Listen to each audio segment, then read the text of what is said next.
Welcome to End of Life University on YouTube.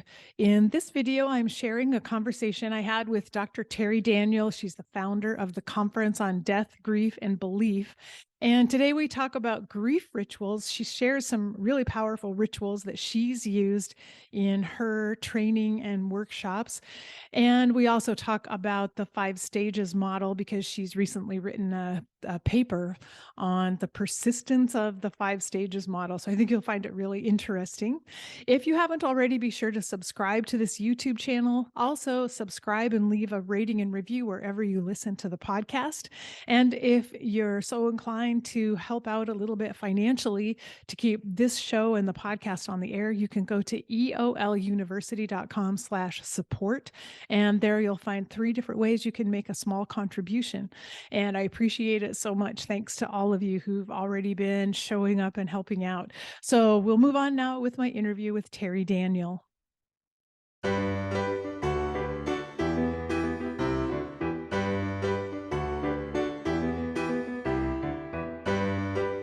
Today, I'm so excited to welcome back my friend and my frequent guest, Terri Daniel. And if you're not familiar with Terri, though, I always imagine everyone should have heard of Terri Daniel by now. But if you're not familiar with her, I want to read her entire bio because it's so impressive. And I just have to say, I admire Terri so much.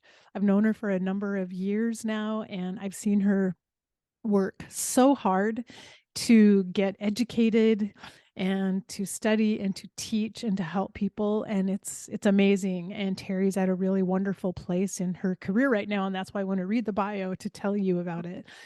Dr. Terri Daniel is an interspiritual hospice chaplain, end-of-life educator, and grief counselor, certified in death, dying, and bereavement by the Association of Death Education and Counseling, and in trauma support by the International Association of Trauma Professionals. She conducts workshops throughout the U.S.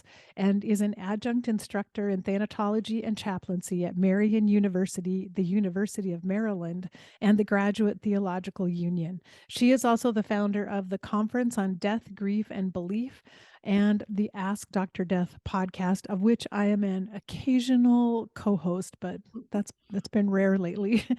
Over the years, Terri has helped hundreds of people learn to live, die, and grieve more consciously. Her work is acclaimed by hospice professionals, spiritual seekers, counselors, theologians, and academics worldwide. She is also the author of 4 books on death, grief, and the afterlife.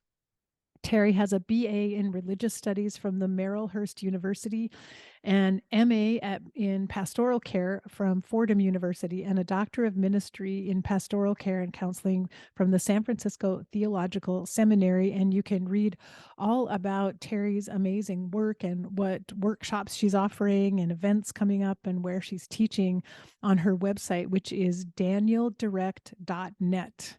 So Terri, welcome, and it's so good to have a chance to talk to you again. Thank you, Karen, and thank you for being my co-host on Ask Dr. Death. And sometimes I know you're so busy, so I don't want to bother you with every little interview I do, but I don't do very many. You do so many. I've got one coming up you might want to do with me with a mortician.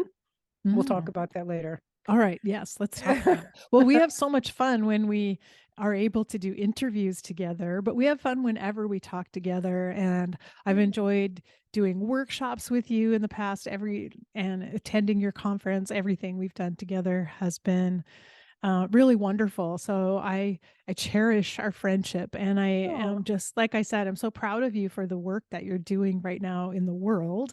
And I wanted to make sure we let everyone know about the upcoming conference, the Conference on Death, Grief, and Belief, because there might be people listening who'd be interested in that conference. So tell us where it will be held this year, and it's in person. Is that Not this year? This year we're going back to virtual. We were in person last year in Portland, and I just decided that in person it's so much work and it's so expensive. And much as I love having in-person conferences, I'm kind of like, you know what? I'm going to just go virtual now.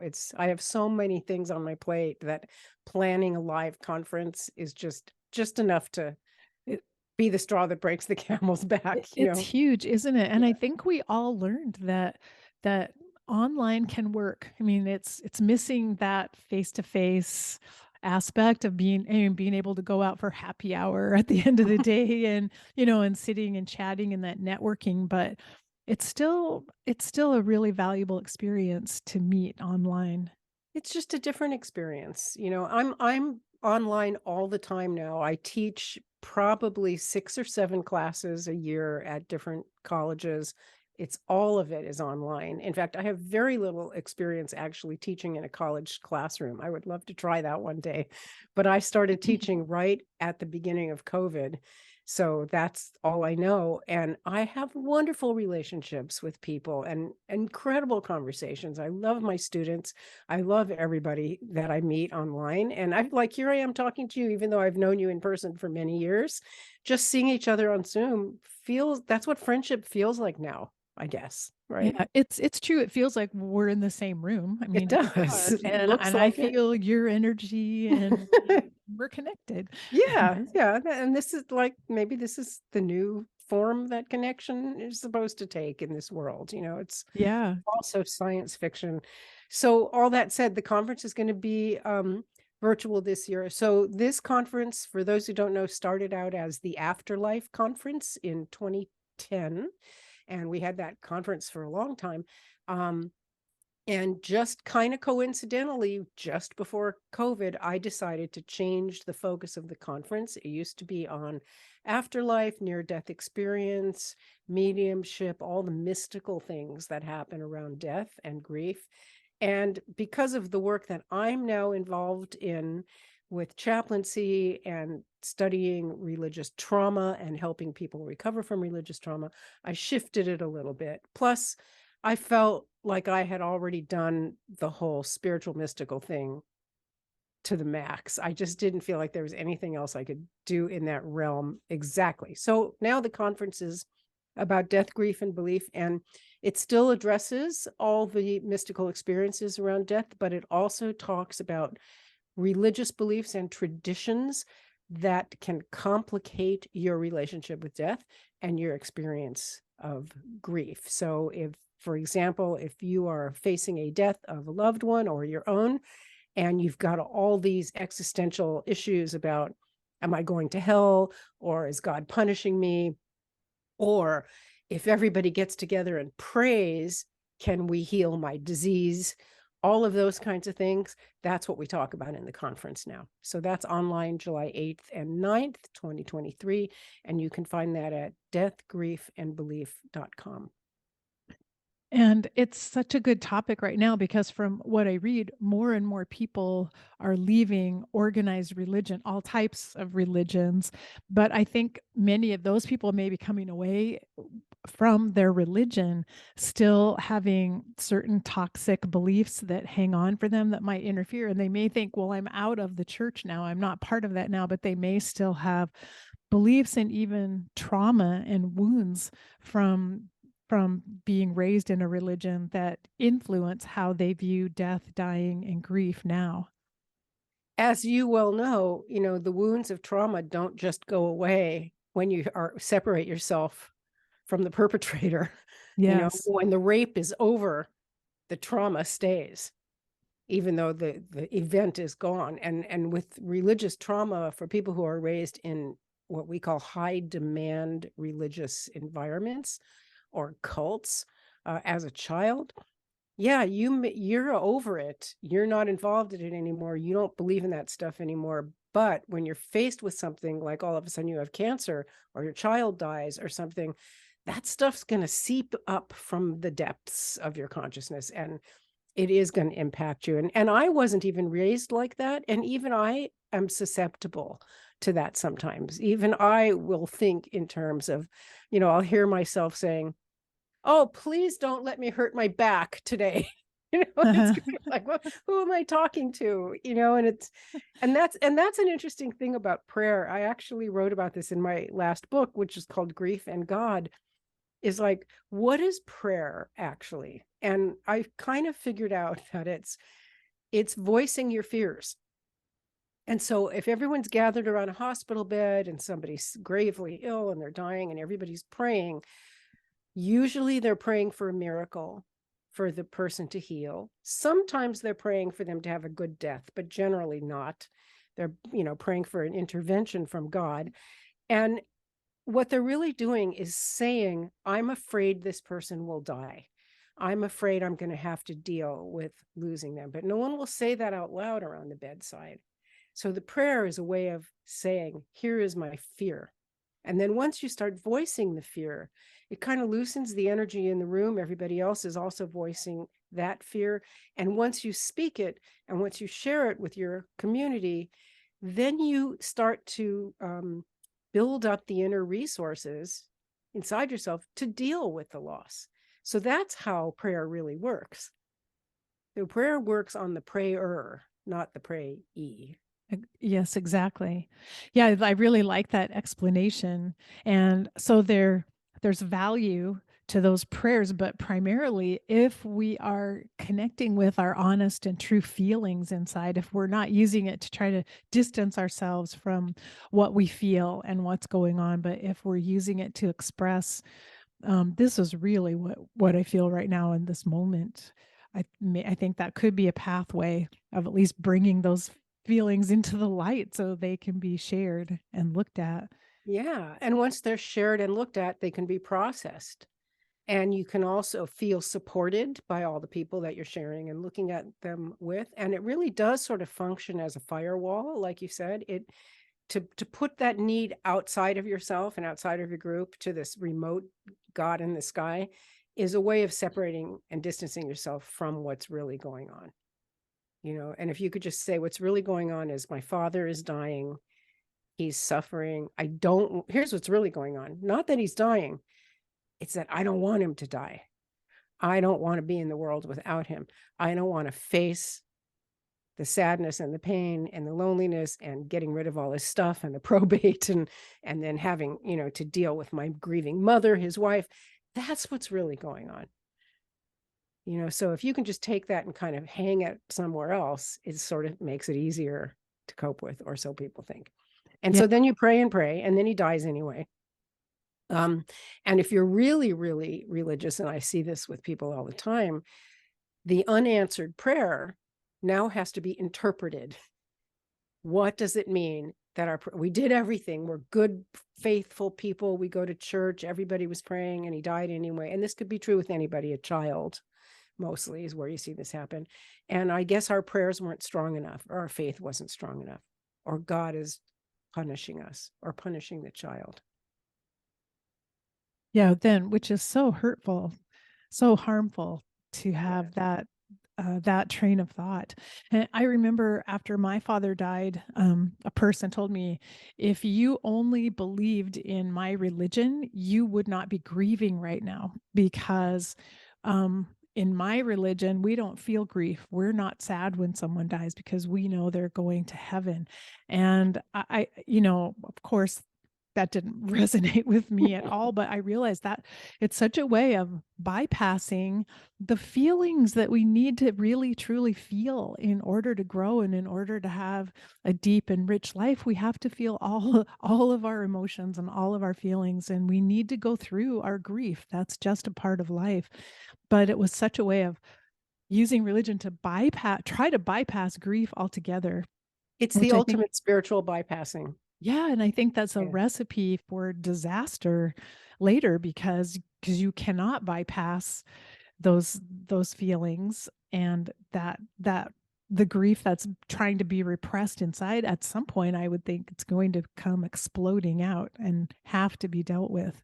Well, this is a good example of how biblical literalists interpret scripture and turn it into toxic theology. So that belief actually is in scripture. It's in the writings of Paul, who says that, if you practice my religion, if you convert, which is what he was doing, converting everybody, you will not grieve as others do. And I'm not quoting it exactly, and I can't give you chapter and verse, but trust me, it's in there. You will not grieve as others do because you know the secret, you know where you're going. And you're going to be in this next world that I'm going around promising everybody. And so people who don't really study religious history or don't really study scripture with a historical critical view, just take this stuff literally And there is a thing now that's called appropriate Christian grief. You can Google it. And there's this, I use this in one of my classes. There's this preacher on YouTube. You can see him. And he says, it is not appropriate for Christians to really have a lot of grief. We're supposed to rejoice and happy, because we know where they're going. Well, even if you know where they're going, that's fine. But you still have to grieve. And so that's just one way that, toxic theology strips us of our natural human instincts: grief, sex, death, all the taboo things we are pushed and separated from. Yeah, because regardless of what we believe happens after someone dies, still we experience loss in this lifetime right now as our human selves on this planet. We experience loss, and that creates emotional pain that needs to be addressed in order for us to become whole again and to stay healthy. And so to deny that in any way it's just so hurtful. Yeah. And what tools do we have, really? And the interesting thing is, if you look at grief rituals around the world in different cultures and different religions, they all have a lot of really beautiful practices and rituals, all of them. And yet, the human part of it isn't really involved that much. I guess I'm not saying that very well, but something that we learned from COVID is when people were not able to do their rituals in community, when they weren't able to gather and have funerals. A friend of mine's doing a dissertation on this. It resulted in a lot more complicated grief and prolonged mourning disorder because people didn't have that opportunity to grieve as a community together. We don't have much opportunity for that, even in the best of circumstances, but COVID made it so much worse. Yeah, that's such a good point. And I know I've been in some workshops with you, Terry, and you emphasize the value of rituals for grief. And I've participated in some of those rituals, which have been really beautiful. And that's something I love about what you teach. And even I saw on your website that you teach about personal rituals, like we can each just create our own. We don't have to be in a group of people where we're sharing together, though that's ideal in some ways as well. But we can create our own personal rituals for grief, if I understand correctly what Yeah. I was reading. I can show you some pictures of some rituals that I've done recently. One of my favorite ones, I'll start at the end of them. I had a friend, a very good friend, who just did Death with Dignity on January 31st. Today is April 1st. And she had ALS. And so then we're in Oregon, so we could do that. And so she signed up for Death with Dignity, and she made all her plans. She had a husband. And the day before she was scheduled to do it, she had a going away party with all her friends. Her relatives flew in from wherever, and she lived in an assisted living facility. They gave us a big meeting room to use. And she asked me to create a ceremony for her goodbye to her friends. And it was so beautiful. And so this is the ceremony I came up with, is because I love working with ribbons. It's a shamanic thing. I gave everybody a length of ribbon about that big. There were about 30 people there. And one by one, each person went up to her. She was sitting in her wheelchair and tied a ribbon around her wrist with their prayers and blessings and memory and love of her. So each person, one by one, would say, I love you so much. You've been my best friend since I was 10. You taught me this, and yada, yada, till everybody did it. And then at the end, there were still more ribbons left. So each person turned to the person next to them and tied a ribbon on their wrist. And so the idea was, and now let me go pull up the picture for you here, that these ribbons were on her wrist, 2 wrists, and she was going to go take the medicine tomorrow, so that the love and the energy that was in these ribbons would go with her to her death. Wow. And in her body in the cremation. They just stayed Oh, on her wow. body through the whole thing. So she Wow. carried all that beautiful stuff with her. Oh, can you enable screen sharing or make me co-host so I Oh, want to show yeah. you a picture of this. See, I think I make you a co-host.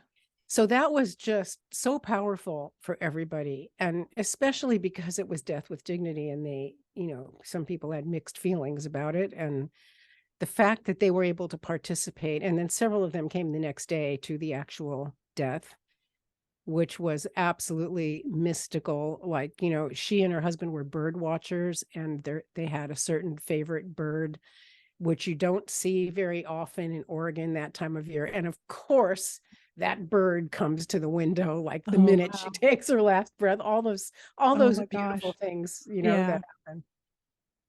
Okay, so let me show you a picture of that. Let's see what screen is that on. Sorry, I probably should have set this up beforehand. Oops, not that one. There it is. Can you see that? Ah, yes. Okay, so here she is. This is the picture I took. That's her in her wheelchair with the ribbons around her wrist, drinking a glass of champagne with a straw. Oh, so beautiful. Isn't that beautiful? It's such a, and that's her husband sitting there and her brother and everybody. That's the only real picture I have of that. But I'll show you some other ones while I'm in here.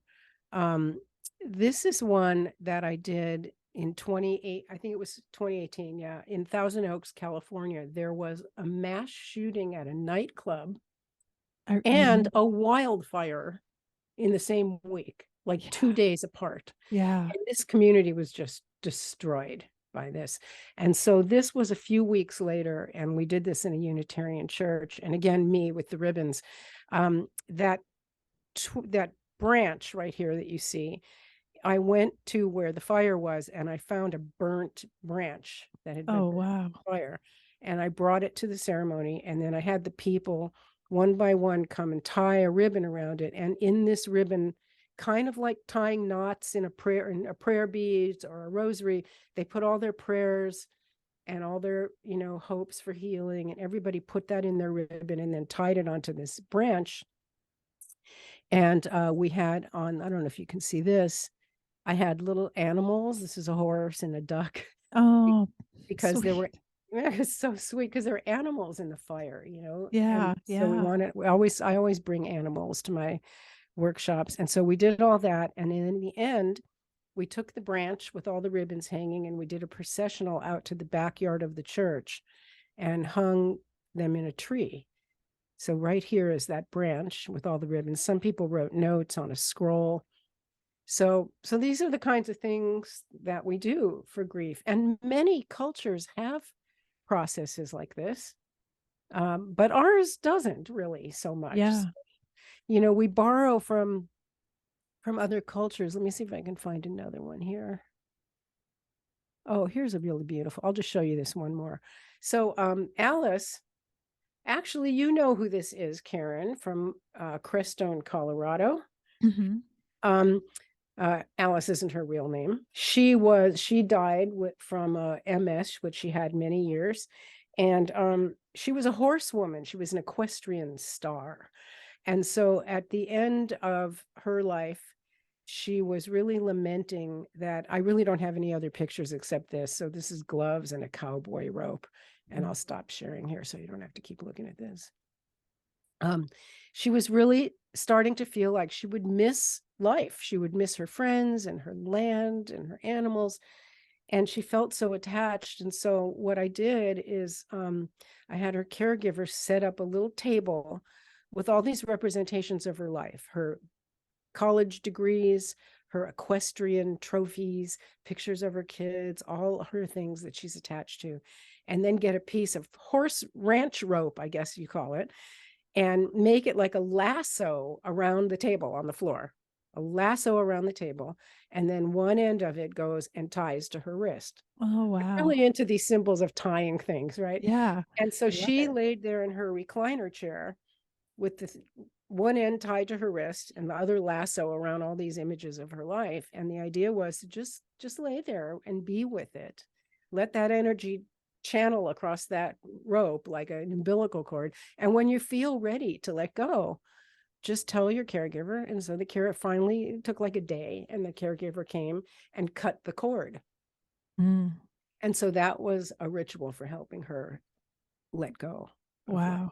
Oh, Terri, you're so creative. I just love it. I mean, the way you individualize these things for the person involved. And I participated in one of these rituals at one of your conferences when you had a huge bowl, a crystal bowl of water, and everyone put, I think it was rose petals we put into the water, and we would either maybe say a prayer, or maybe there was a grief that we were healing. We would put that into the water in the shape of rose petals. And then at the very end of the conference, we did a processional out to the river, because our hotel was located right on a river, and poured that water into the river. And it was so powerful. It was simple, just a simple, beautiful act. But to watch all those petals floating on top of the river, just slowly floating and, making patterns in the water. Oh my gosh. It was just so powerful. I think here I have a picture of that. I'm going to, that's of that exact same one. I'm going to share my screen real quick just because it's so, there it is. That was from that day. Can you see the picture? Yes. Oh Yeah. my gosh. Oh, I have goosebumps all over again, just like I was there. Was that in Oregon or in In Virginia? We did it. Oregon. Yeah, we did that a Yeah. couple times. Now I have to stop you here and give credit where credit is due. I didn't make this up from scratch. I learned almost all of this from two people, from Linda Fitch and Austin Wells. And Linda was my teacher in the conscious dying program at the Four Winds Foundation back in 2009. So I think of her as my shaman teacher. And Austin Wells, that's where I met her as well. And she's a medium. Both of them are shamanic practitioners. And I learned all of this from them. I've modified it, of course. And I also learned a lot of it from Sobonfu Somé, who is a West African. She died, also a shaman, I would say, who traveled all over the world teaching the grief rituals from her village. So I've gathered up a lot of this stuff from a lot of sources. I take no credit for it myself, except for my, variations that I throw in there. And the rose petal, I'm actually facilitating a funeral tomorrow, where I'm going to do a body blessing over the person's body, which is just a beautiful thing that I learned from the pagan tradition, where you just kind of wave your hand over the face and you say, I bless your eyes for all they have seen. I bless your mouth for the words of love that you have spoken and the words not of love that you have spoken.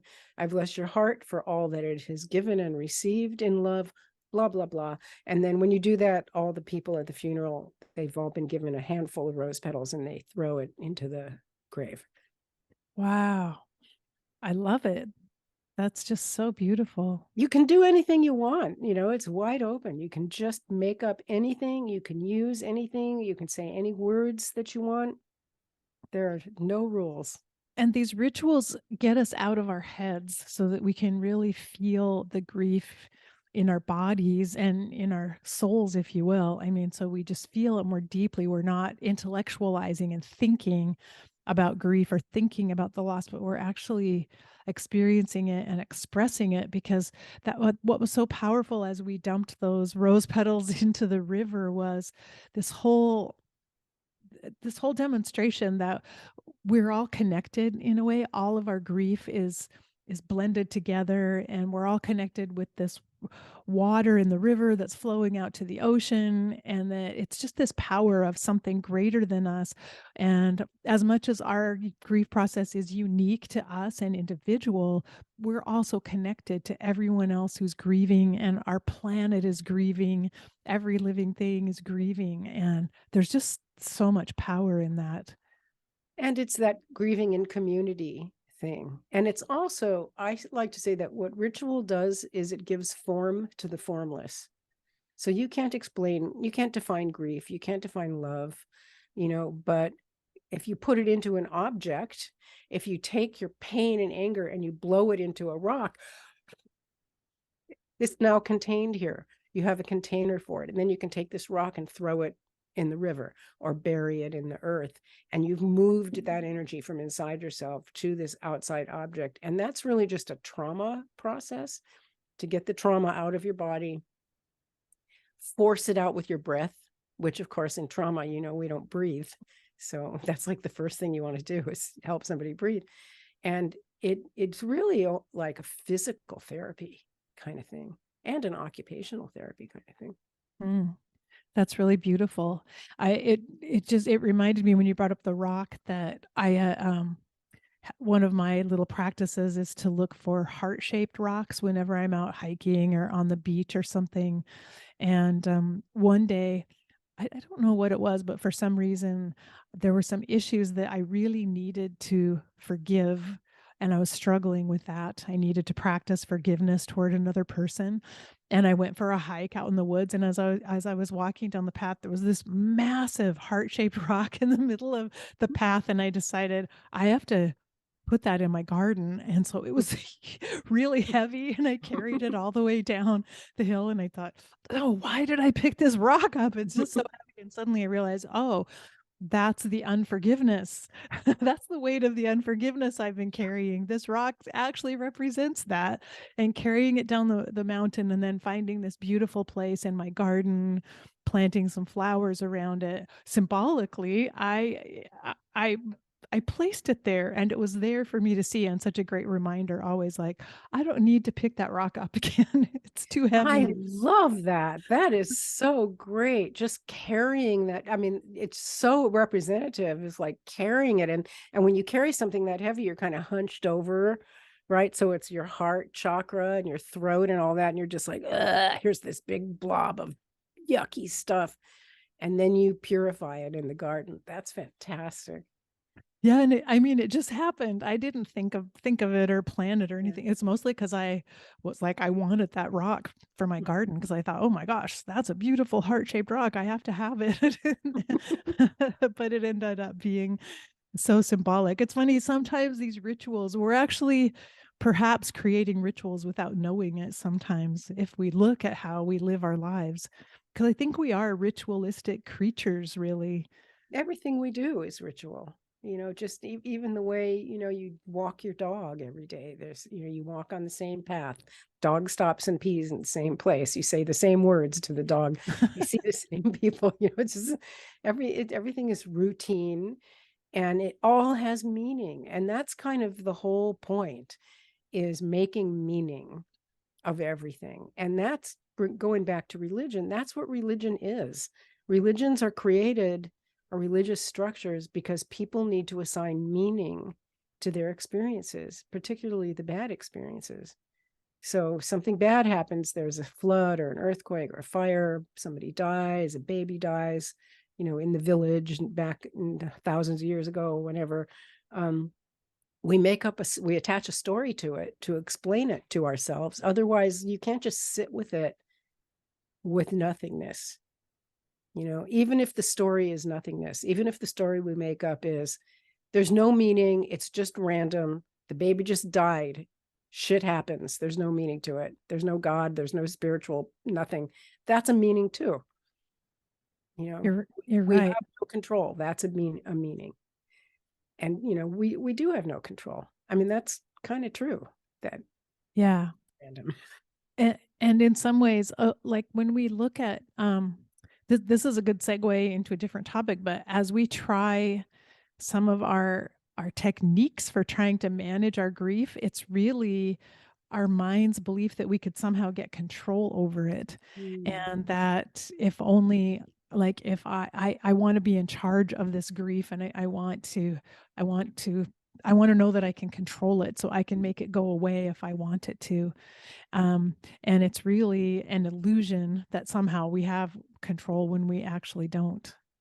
Well, what we do have control over is how we manage our energy, right? So we can choose to, I'll give you an example. A really good friend of mine, her mother recently died. And this friend is, when she has a conflict, she withdraws. She goes inside, she isolates, she won't talk about it, and she gets really mad if somebody tries to give her advice or reach into her little hiding place and pull her out. And it could be anything, like her car breaks down, anything. She, don't help me, don't tell me what to do. So her mother died, and she basically has been avoiding me ever since, because she knows I'm going to want to help her. And so she has a choice.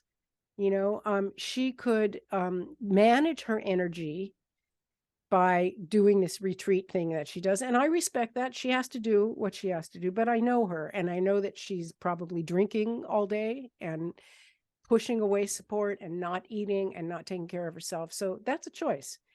And that's something we can control. Like, how do we work with our energy? And when a friend calls you up and says, let's go for a walk or let's go out to dinner, at some point you got to say yes and let somebody come in and pull you out of your darkness, or not. It is in your control to do that. Yeah, good point. You cannot control death and you can't control the grief that you'll feel, but you can control the choices you make afterwards and how you choose to act and behave and seek help or not. And you do have choices to make. Yeah. And and choices can be so simple, like go outside in the sun and take a walk, every day, or just once, just every little. So we have those choices all the time of doing a healthy thing that serves our healing or a thing that doesn't. In the bigger picture, it's all good. You can just sink into a dark hole and drink a bottle of gin every day if you want to. There's no judgment. It all depends on what you want the outcome to look like. Yeah, very true. Very true. And that's when we talk about grief being a unique and individual process for each one of us. It really is up to each one of us to kind of navigate that to the best of our own ability. But part of it might be getting educated or getting help from other people, because there are many people who have grieved before on this path, and there's a lot of information out there that can be helpful to people. And I know, well, I think we should get into it because you wrote a paper recently on the 5 stages of grief, the model, um, that is so widely popular in our society. It's really interesting. And the model that even Elizabeth Kubler-Ross herself, I don't think ever intended it to be utilized for grief. She was talking about what she observed in patients who received terminal diagnoses, not necessarily grief. And yet here it is, it's seemingly the most popular model for how we deal with grief. So I was interested in what you learned for the paper that you wrote about that. Yeah. I was moved to write this paper because I had just hit my limit of hearing people talk about the 5 stages of grief, knowing that psychologists, mental health professionals, anybody who deals with this in a professional way by now should know that we do not use the 5 stages of grief model. And yet I see it everywhere. And I see people on Facebook and online in different places calling themselves grief coaches and grief educators. And they're talking about the 5 stages. And it just makes me want to scream.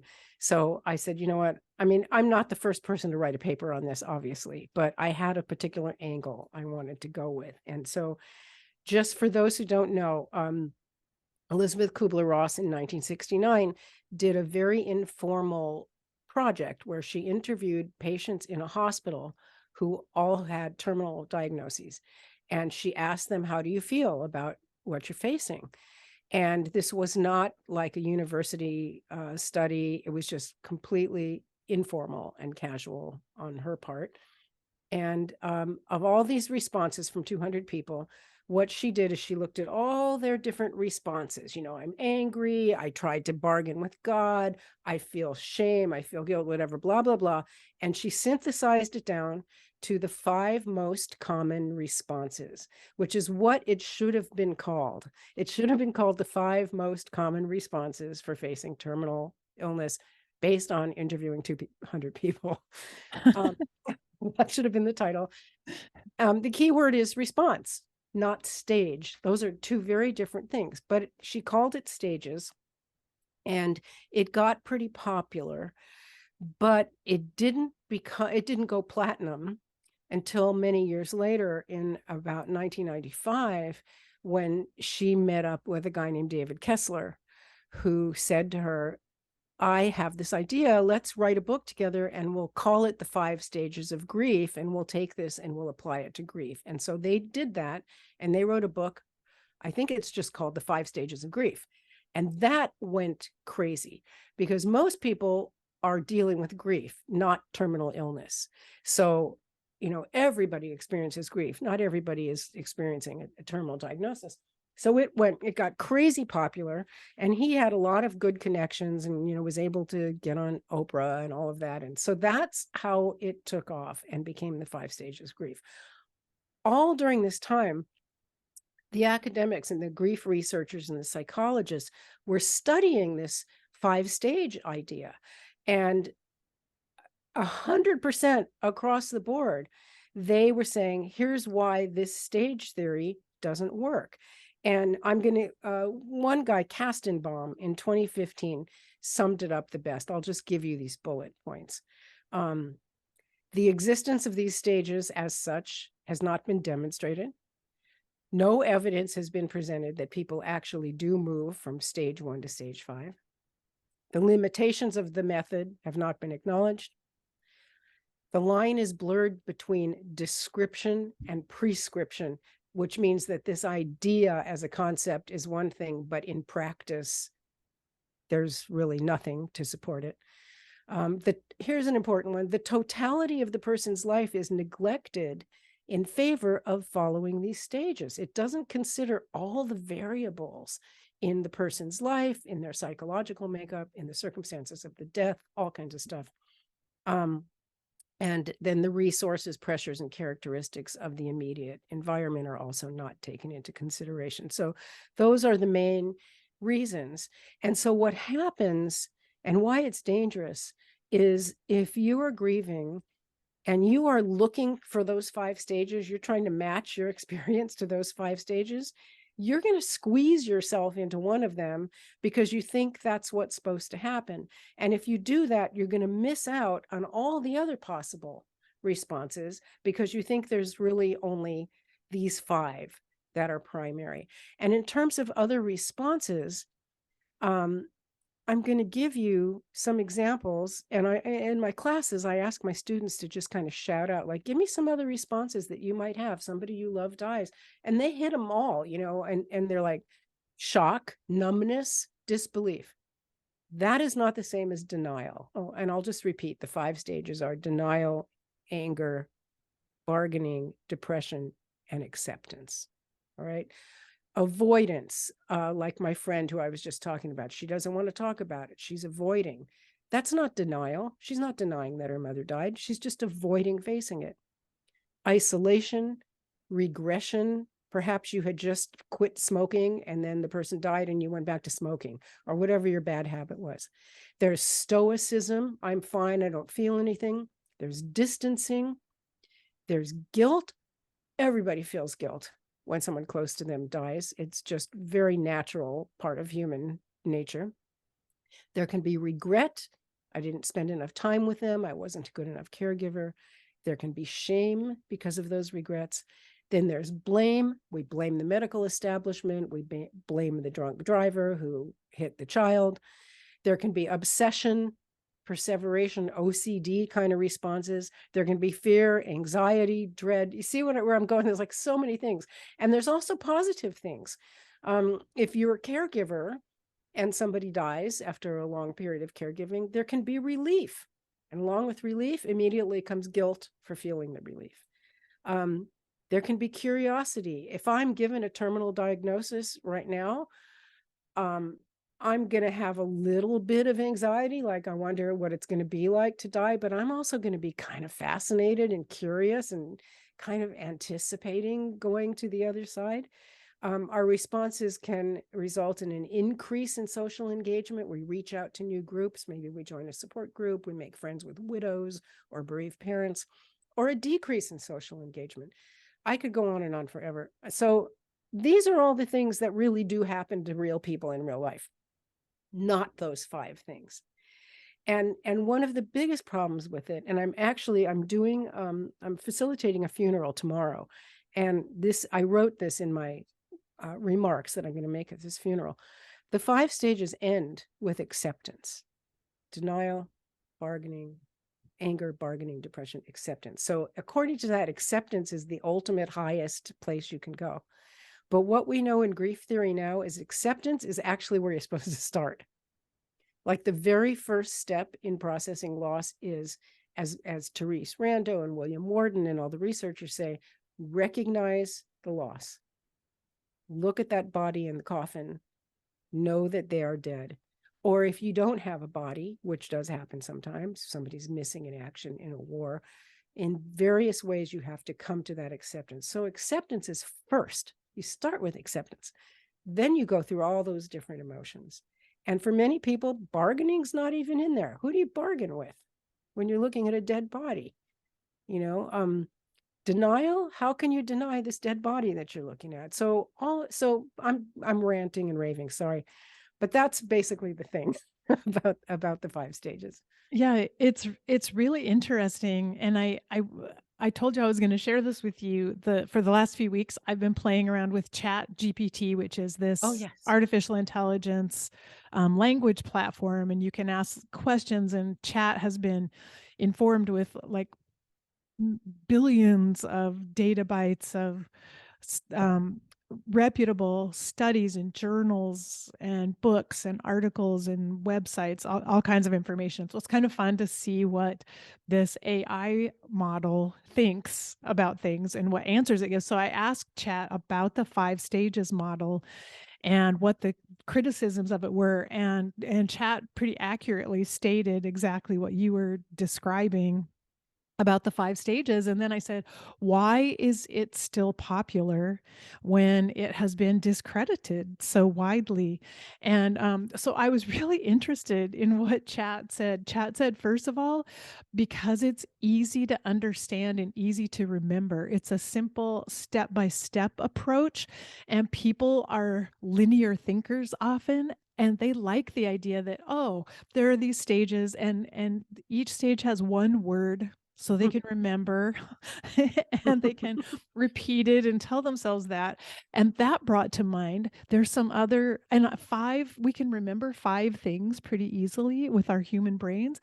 I remembered I read an article recently, there's this 5 love languages. I don't know if you've heard of that. Somebody wrote about that, but psychologists now are saying they've done study after study and there's no evidence for these 5 love languages. It's not validated. The quiz you can take isn't validated. There's no evidence for it, but people love it. Same thing. It's a simple model and there are 5 things. There's also this personality quiz called Ocean that has 5 personality traits, and you can do a quiz to find out what your predominant traits are.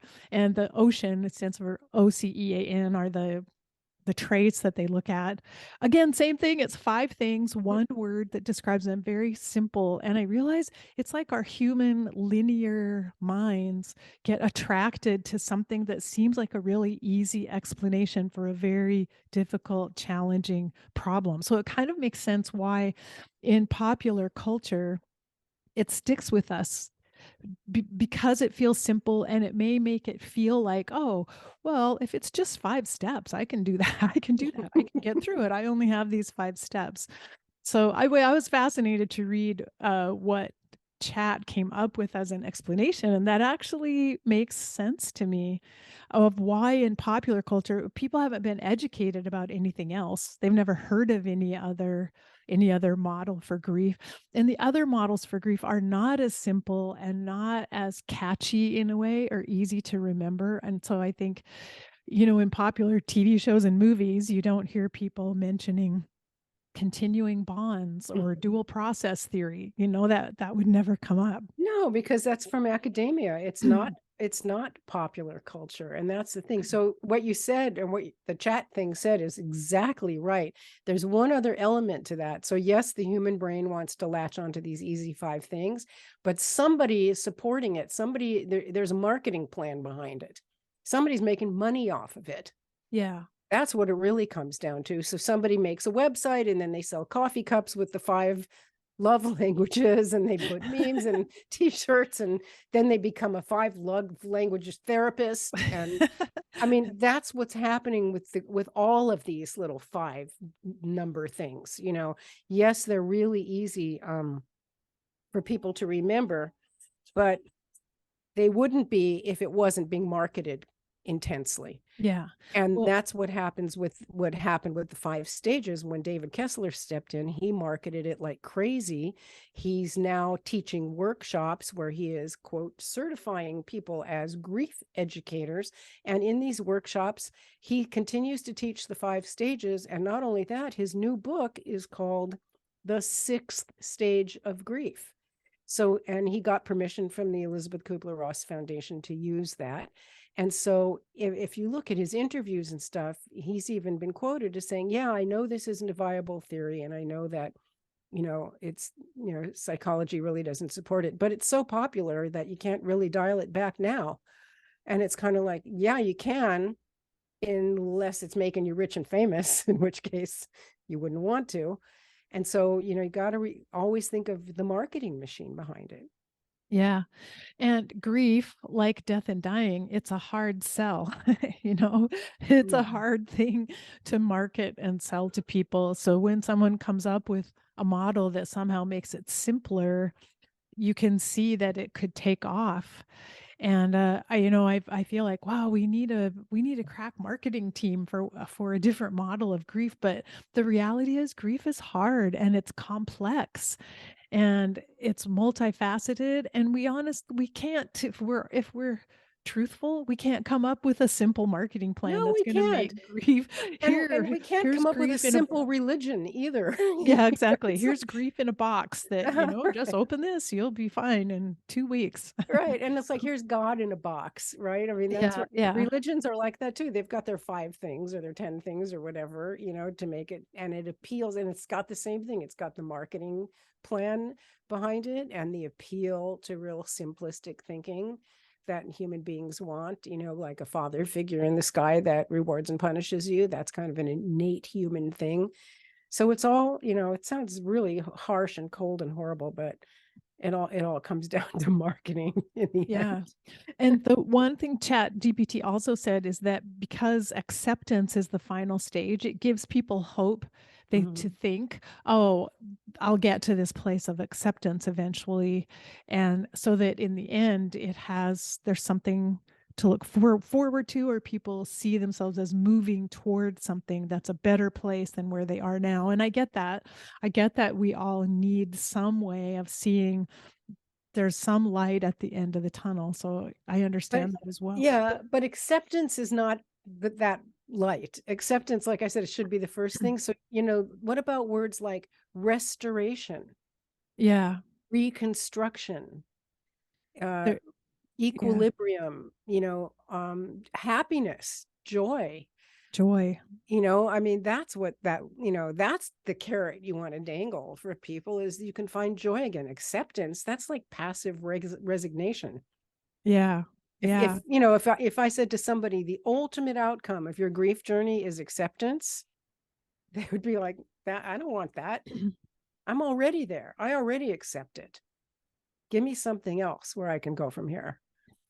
but I'm wondering, Terry, if you encounter someone who's grieving, who kind of resonates with these 5 stages and says, "Oh, I was angry before, but now I'm in the depression stage."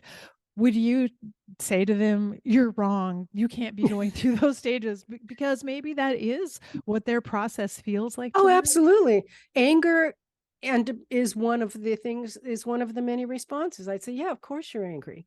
But tell me 3 other feelings that you also had. Yeah, so they don't feel stuck or limited Right. to those simple steps, that because grief is so much bigger and broader than that.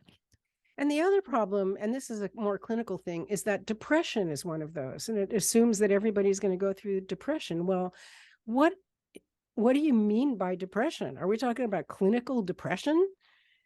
That's a whole other thing. Or are we Yeah, talking about sadness? sadness, exactly. You Yeah, know, and the you don't words want to conflate themselves those. the words themselves are a problem. Yeah. Yeah. Yeah, very interesting. Yeah. Well, ChatGPT seemed to get it just right, but talked a lot about how often the 5 stages comes up, and I have been aware of it now for a while. I've been watching for it, how often I just hear it referenced in movies and television shows, and you wrote about that in your paper as well. Yeah, it's used everywhere. I think, one of the funniest things in my paper that I gave as an example is some artist who had just had this big exhibition. Sorry, it's my phone. Um, was she did a art installment of some kind about grief, and she said, and I think it was about the 5 stages, and she said it's really important for art to express all the 5 stages of grief. That was her social position, is that art isn't expressing it enough. And they use it for things like employee satisfaction on the job and medical students' exhaustion when they're residents, working too many hours. I mean, they just apply it to everything, I mean, and like I said, coffee cups, t-shirts, just like it's ridiculous.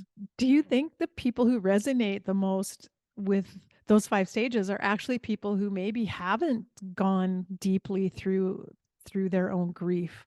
And because if they had ever been devastated by grief, they might recognize, like, that's not how it was. That's not what my experience was. But if they haven't been in that place, it may seem reasonable. Those 5 stages to them might seem like a good model. I don't It know. probably seems like that just because they're not open to the other facets of in fact, there have been studies about this where people expect to have those feelings because it's been brainwashed into them by the culture, so those are the feelings they have. Hmm. Like everybody, you expect if you're going to quit smoking that you're going to eat more and gain weight because everybody says that's what Says that. happens. But that doesn't happen. I mean, sometimes it does. It depends on you. It depends on your metabolism and your habitual behaviors and all kinds of stuff. So you can't really say that it applies to everybody. For some people, I'm sure that lots of people go through denial. Of course they do. And anger, of course, everybody's angry when somebody dies. We don't want that to happen. Bargaining, throw that out. I don't even know what that means. That's like, oh, if you let my husband live, I promise I will go volunteer at the church. I mean, is that what bargaining is? I don't know. Yeah. And then we're depression. Again, we talked about that. That's a terrible word. Some people do sink into clinical depression, but and if you're looking at that, you may find that they had clinical depression before the thing happened. Or they're so often misdiagnosed. And that's why the DSM now has complicated grief as a diagnosis to separate it from clinical depression. Because prior to that, people would go to a therapist or a psychiatrist, and the psychiatrist in their intake would say, well, if you had a loss or a death of a close loved one recently, yes, my husband died 6 months ago. Aha. Okay, well, you're clinically depressed because you sleep all day and you have no interest in things because your husband died. So I'm going to give you a diagnosis of clinical depression, and here's some drugs for it. Where now they have another diagnosis, complicated grief, which separates it from depression because they recognize that there was a problem with those two. It's interesting though, some people in the grief world were upset about that the DSM, I mean, it felt like the DSM is pathologizing grief, but when I talked to Mary Frances O'Connor, a researcher who researches the brain, the grieving brain, and she said what you're saying, that it's actually really helpful because it helps practitioners give the appropriate treatment to people who need it. And it isn't meant to turn grief into a psychiatric diagnosis as much as it's meant to make sure those people actually get the care that they need. That's true. I mean, just thinking that it can be separated from depression is pretty important. I mean, there's criteria for depression, and some of it matches criteria for grieving. So, if your child dies and you can't get out of bed for a month, that's normal. But not getting out of bed for a month can also be diagnosed as depression. And so all the nuances are not considered. It's so important. And now there's a discussion about, is complicated grief different than prolonged mourning disorder and Mm. prolonged. And so it's all, I'm actually teaching a class on that this summer. So I'm very steeped in that research right now. Mm. Wow, it's also interesting. Well, it's hard to say. Are we will we ever see the 5 stages fade? Because just like the 5 love languages, people could care less whether that's validated or whether Right. studies have shown that it's real. They like it. That they like Nobody talking reads about it. studies. They like thinking that way. So so, you know, it is what it is, but I Well, it's appreciate. yeah, it's popular culture. People read the books that Oprah tells them to read, or that all their friends are talking about on Facebook, the books with the good marketing campaigns behind them that get the attention, that, get interviewed on TV. The popular culture does not interview grief researchers and do stories on academic books and articles. Very true. And still, the real hard issues of death and dying and grief are still somewhat taboo. We would rather talk about the simplified, watered down version in a box than have to talk about the real pain that's involved. So until we can move past that, I guess this is the world we live in. Yeah, this is where we are. And, other cultures do it differently. And I'm not saying that they're better than us. Some have traditions where you're not supposed to express your emotions, where you're expected to hide all your feelings and go back to work a couple days later and act like nothing's wrong.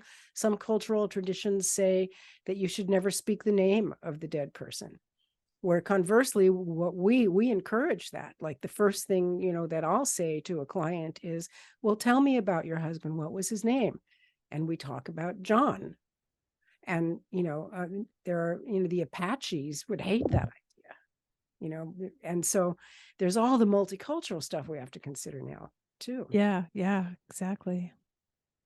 Well, Terri, I want to say again how much I appreciate you, and I want to honor you as a role model on the one hand, who you've demonstrated so much in your life that we are always students. There's always more to learn, and you have devoted your life to learning and putting in the hours and the hard work of learning and expanding your knowledge base, but also your wisdom and your life experience. And that's a great model for all of us working in this arena. We should all be, and you've emphasized, get the degree, get the professional training.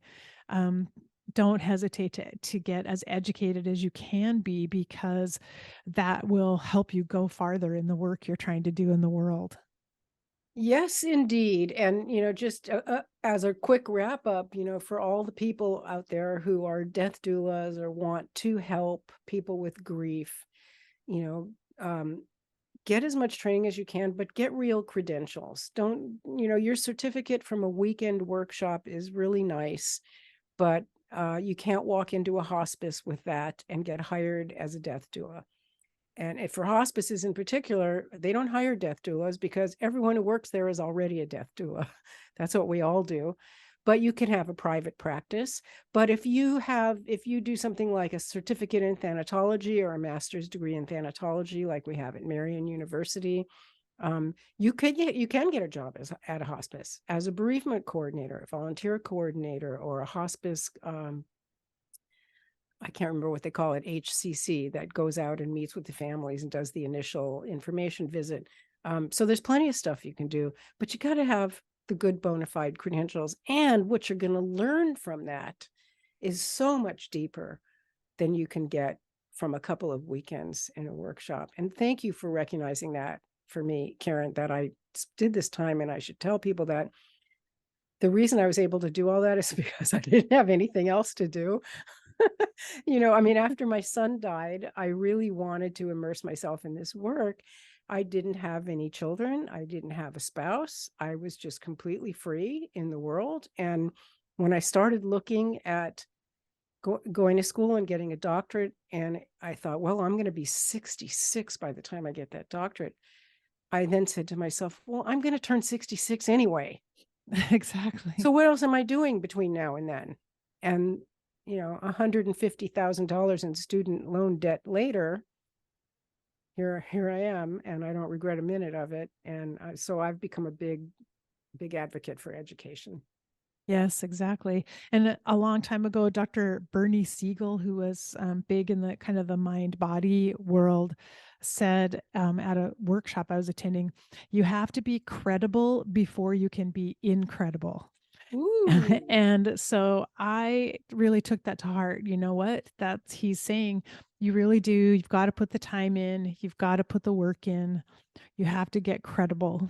And then someday maybe you'll be incredible like Terri Daniel in the work you're able to accomplish and the people that you help. Well, you're incredible anyway. But if you want other people to recognize your incredibleness in the professional world, Yes. it really does help to have the credentials. And, Yeah. a great credential for people to get is go to ADEC, the Association of Death Education and Counseling, ADEC, and get their certification. It's very respectable, very respected. It's really the only thing that exists in this field of death, dying, and bereavement, other than a master's degree in thanatology, that is recognized and credible. And you can get certified in thanatology. There's a test that you take every year. You have to have a certain amount of experience of clinical hours verified by somebody. You have to have some experience. You have to have letters of recommendation. Not anybody can just go and take the test. But if you have some of that experience, look it up. Just go to adec.com and read about their credentialing process. It's a really good one, and it's not hard to do. That's really good to know about, because Terri, just like there's no simple 5 steps in a box plan for getting through grief, there isn't a box of training that we can get that's going to suddenly make us an amazing teacher. We have to always be learning and always be growing ourselves and just experiencing life and learning from what life has to teach us too. The learning is so good. I'm actually doing another training right now with Bob Niemeyer. He has the Portland Institute, and I'm doing his training in family-focused grief therapy. And I'm not a therapist. I'm not trying to be a therapist. But I want to do that training just because I want to learn the knowledge and the techniques. And the stuff I'm learning in that is so incredible. Just processes to do with groups and individuals, techniques for, therapeutic processes, for, like art therapy and writing therapy and empty chair work and all that kind of stuff. And I'm just loving it. And, I'm not going to open a practice as a therapist. I do some counseling once in a while. It's not really my main thing, but I just want these tools. Yeah, And then I do get another credential. Then I get FFGT after my name. So, that gives me a little you more credibility. got the initials. The alphabet soup. Well, I know readers can or listeners can go to your website, danieldirect.net. And then the website for the conference again is deathgriefandbelief.com. So okay. that's the one I hope that you all go to. And that's July 8th and 9th. July 8th and 9th. And if you hit on the subscribe link there, you'll get my newsletter that comes out every month. And in the newsletter, you'll see other events that I'm doing. I do a weekend grief workshop at the Omega Institute every year in October, if you can get to the East Coast. And all of that's in the newsletter. I've got a thing coming up starting in May, a 3-part workshop for Mother's Day and Father's Day for grieving parents. So subscribe to the newsletter and you'll get all of that. Wow, that's fantastic. Thank you so much, Terri. It's just wonderful to catch up with you again and hear about all the great things you're doing. Thank you, my friend. I love you so much, Karen. And I'm so impressed with everything you're doing. And I follow your podcast just devotedly. And I feel so honored to know you and to have you as a friend. Same here, Terri. So we'll be talking together again soon, I'm sure. Okay. All right. All right, Bye, bye. everybody.